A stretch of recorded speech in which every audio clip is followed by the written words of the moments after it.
MSME parks across 175 assembly constituencies. Industrial infrastructure continues to expand through a strong network of industrial parks, MSME parks, sectoral clusters, and the Visakhapatnam-Chennai Industrial Corridor. New industrial clusters at Kopparthe and Orvakal are reinforcing balanced regional development. Investor facilitation has been strengthened through an upgraded single desk portal, improving speed of doing business and ensuring timely approvals. Global trade developments, including the recent India-EU and India-US agreements, are opening new markets, which the state is leveraging to boost exports in marine products, electronics, and engineering goods.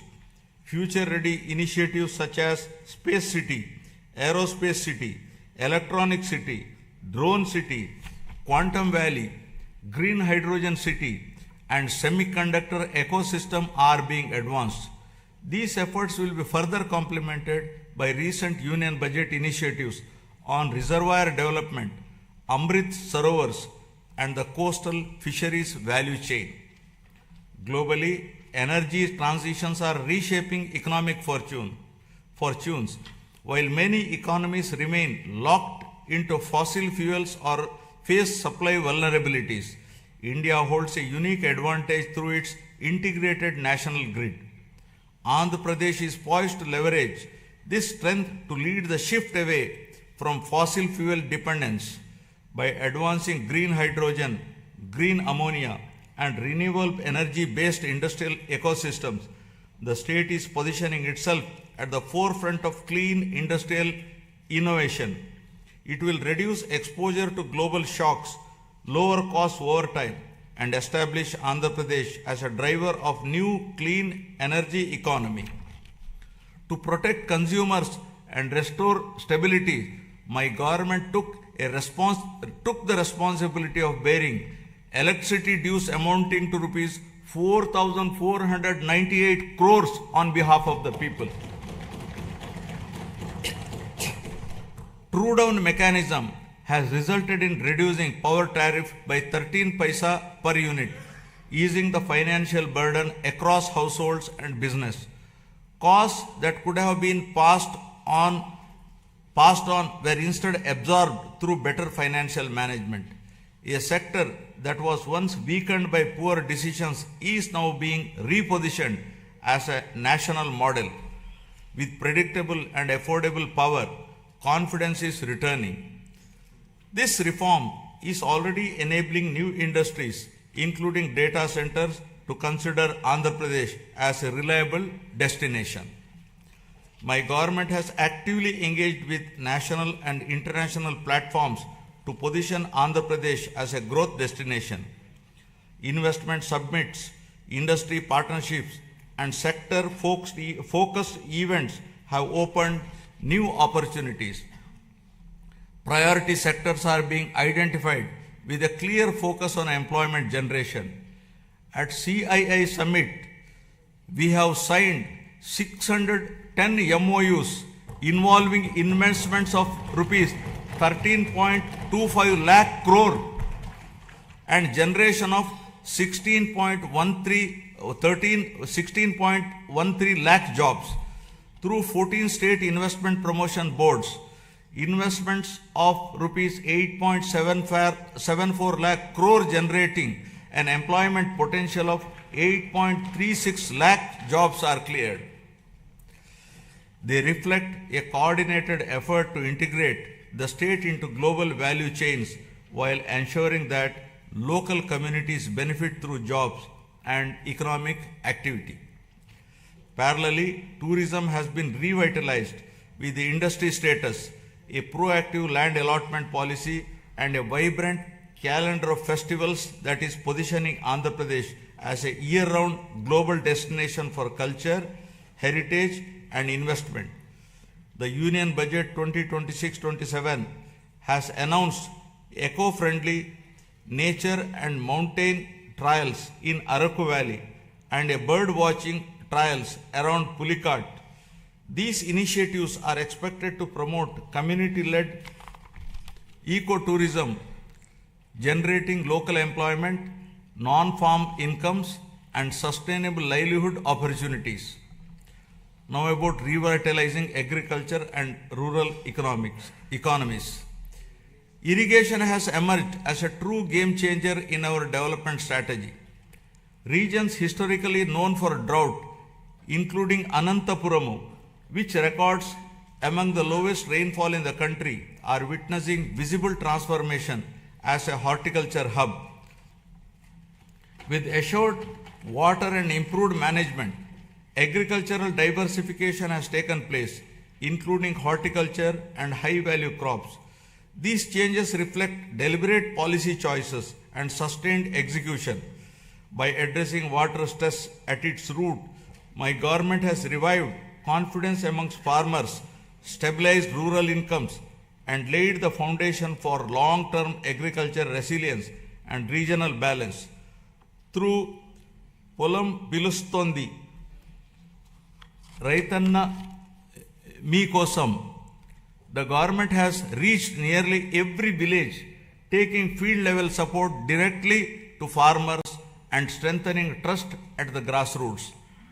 The government has positioned horticulture as a major driver of growth for Andhra Pradesh, aimed at improving production, productivity, and quality to raise farmer incomes while strengthening nutrition and export potential.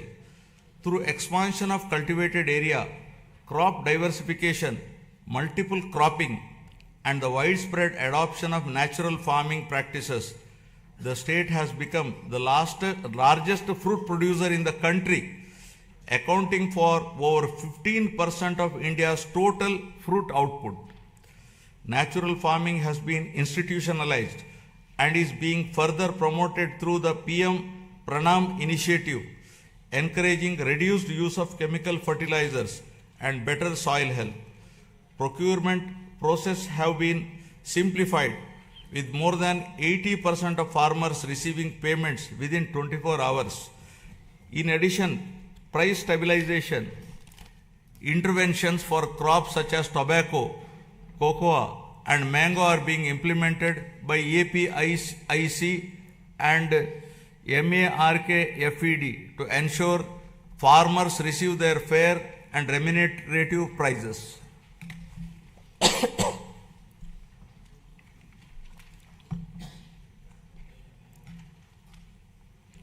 The fisheries sector is a vital pillar of Andhra Pradesh rural economy. As India's leading fish producing state, it significantly contributes to national output and marine exports, supporting lakhs of fishermen families. Relief under Matsyakara Sevalo during the fishing ban period has been enhanced to ensure timely income support. New livelihood opportunities are being promoted through seaweed cultivation led by women self-help group. Modern infrastructure such as integrated aqua parks and geotagging of over 2 lakh aquaculture ponds across nearly 6 lakh acres are strengthening fisheries as a driver of sustainable growth and employment. Initiatives such as the Product Perfection Program support the production of premium export quality horticulture produce, while non-region specific efforts like Purvodaya scheme promote balanced regional development. We can become the national leader in Araku coffee, cashew and cocoa processing with value chain incentives aimed at self-reliant production and exports by 2030. Now about resurgence of trust to ascendance of good governance. Governance reforms have been central to rebuilding trust and improving outcomes.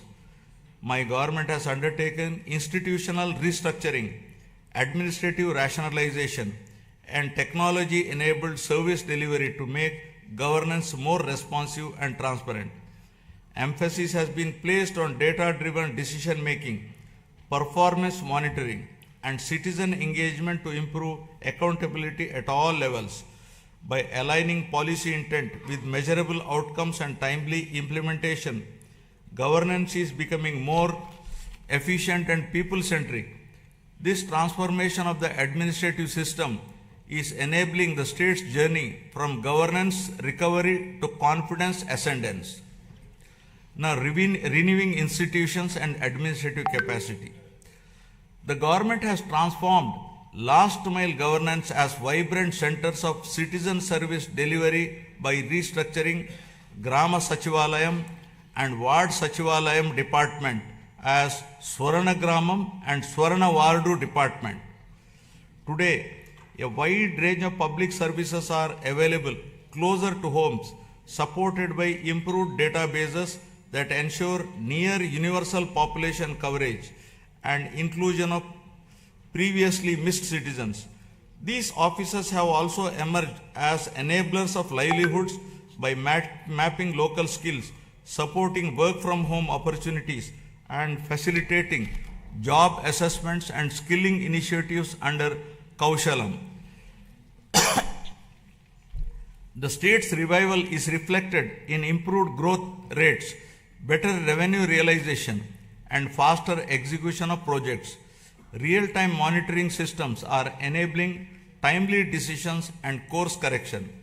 Entrepreneurship is being encouraged through one family, one entrepreneur by way of structured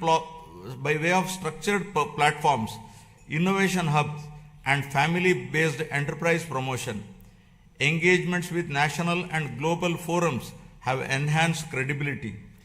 These efforts signal that Andhra Pradesh is regaining momentum with confidence, returning to investors, entrepreneurs, and young innovators across the state.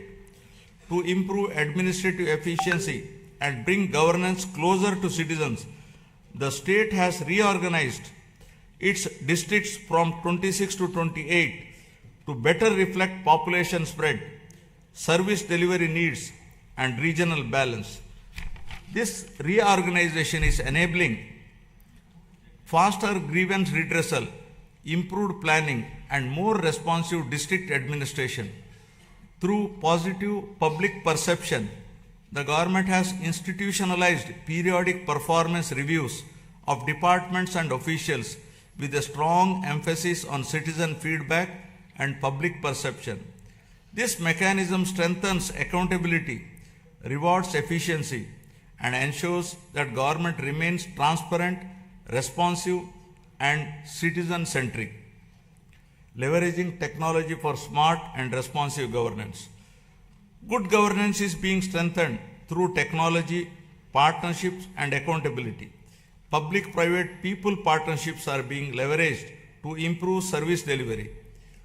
Every program is being measured, analyzed, and corrected where necessary. Land records are being secured and arbitrary practice discontinued to protect citizens. Data analytics now inform decisions across departments. Governance is no longer reactive but proactive. These reforms are restoring trust and ensuring fairness. By placing transparency and accountability at the core, my government is building institutions that serve people effectively and consistently. I appeal to the people with humility and confidence.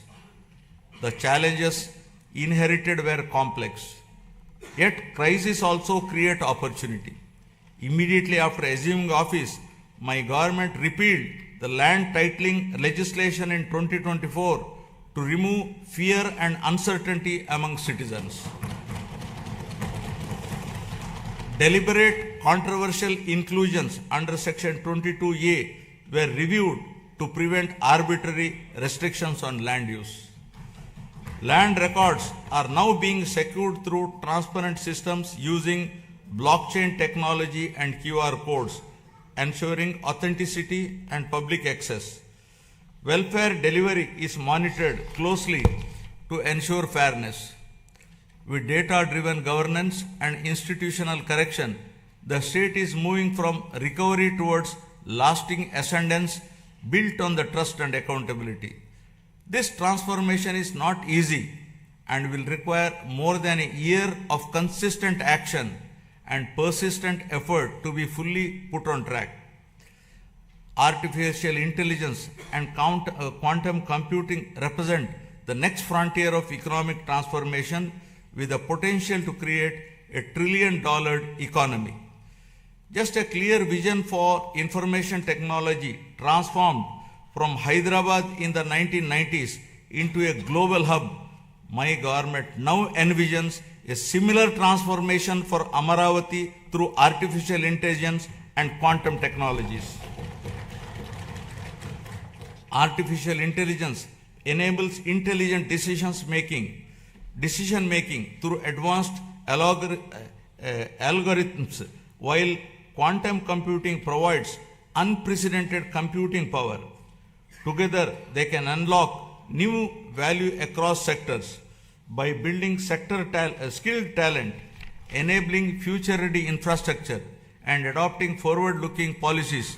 Andhra Pradesh is positioning Amaravati to define the next phase of economic growth beyond conventional pathways. Environmental restoration is being pursued with urgency and scale under the Swachh Andhra initiative. Large volumes of legacy waste accumulated over the years have been cleared, reducing risk to land, water, and public health. This effort marks a decisive shift from neglect to responsible environmental stewardship.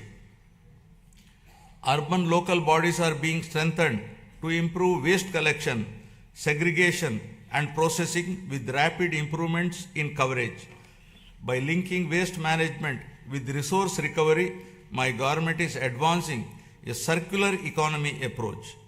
These measures are protecting the environment with enhancing urban quality of life, firmly positioning sustainability as a core governance priority.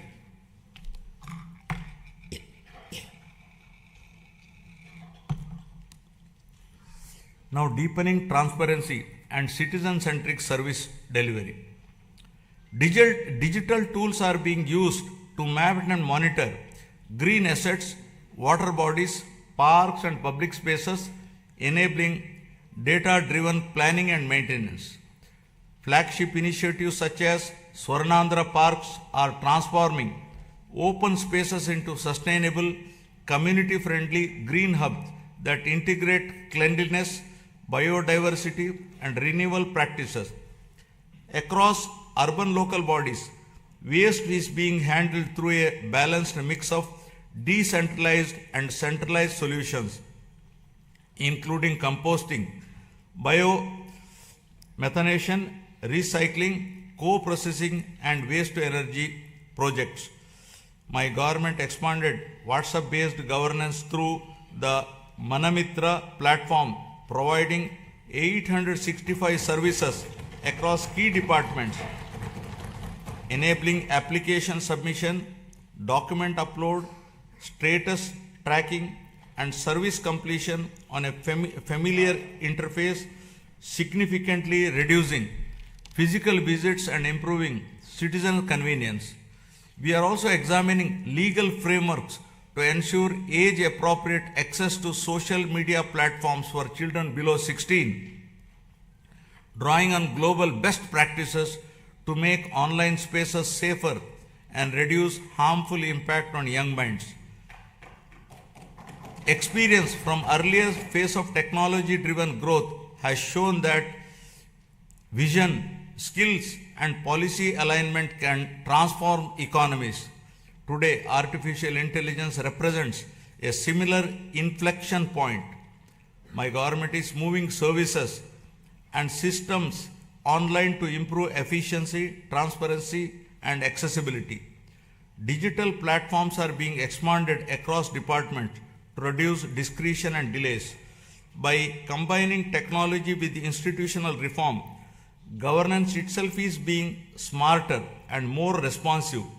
This digital transition is not an end in itself, but a means to unlock productivity, innovation, and citizen trust across the state. Governance is increasingly being driven by clearly defined key performance indicators, mapped across departments and administrative levels under Swarnandhra at 2047 vision. A comprehensive digital dashboard ecosystem has been established to enable real-time monitoring of targets and achievements, visualization of development trends, and comparison of performance across regions. This framework supports evidence-based reviews, early identification of gaps and lagging indicators, and timely course correction. By institutionalizing accountability across the system, it ensures that policies translate into measurable outcome and ultimately leads to a significant improvement in the speed of delivering governance. Friends, the challenges before us are significant. Years of financial stress left deep imbalances, including substantial liabilities across sectors. My government has taken steps to stabilize finances, reduce borrowing costs, and secure revival support while rebuilding credibility. This has not been an easy task, but there is no alternative to disciplined correction. Despite constraints, growth momentum is being restored through careful prioritization and reforms. Determination, clarity, and persistence define our approach as we work to rebuild the state's foundations and promote Andhra Pradesh with renewed confidence. These efforts are already reflecting in the state's economic performance. As per the first advance estimates for 2025-26, Andhra Pradesh gross state domestic product has increased to rupees 17.62 lakh crore from 15.91 lakh crore in the previous year, recording a nominal growth of 10.75%. Per capita income has risen to rupees 2.95 lakh compared to 2.66 lakh last year. This growth has been driven by strong performance in agriculture and allied sector at 7.83, industry sector at 9.53%, and services sector at 12.94%. As we move forward, the pace of revival and growth depends on collective participation. My government is committed to monitoring outcomes closely, motivating institutions, and sustaining momentum. Public cooperation and constructive engagement will ensure that reforms deliver results faster and more equitably. When citizens participate actively, progress accelerates. Together, we can ensure that transition from revival to ascendance is smooth and enduring. This shared responsibility will help transform policy intent into better living standards, strengthening confidence in the state's future direction. As Gurujada Apparao, a revered social reformer, so powerfully reminded us, Deshamante matti kadoi, Deshamanta manushaloi, meaning the nation is not soil, the nation is its people. The people entrusted my government with the responsibility to rebuild the state through welfare, development, and good governance. In 1 year, 9 months, this process is firmly on track. Foundational reforms have been completed, and proof of concept is visible across sectors. With the Swarnandhra vision guiding us, each year builds on the previous one. This journey aligns with national aspirations and the vision of a developed India by 2047. I call upon every citizen to participate actively in this shared mission of transformation. This collective journey is directed towards building a state that is wealthy, healthy, and happy, and among the most livable in the country by translating aspirations of the people of Andhra Pradesh into enduring outcomes. With confidence in our strengths, faith in our institutions, and unity in our purpose, Andhra Pradesh is moving forward with a resilient spirit, competitive in action, and committed to a future where every citizen can live with dignity, opportunity, and hope. Jai Hind, Jai Andhra, Jai Jai Swarnandhra.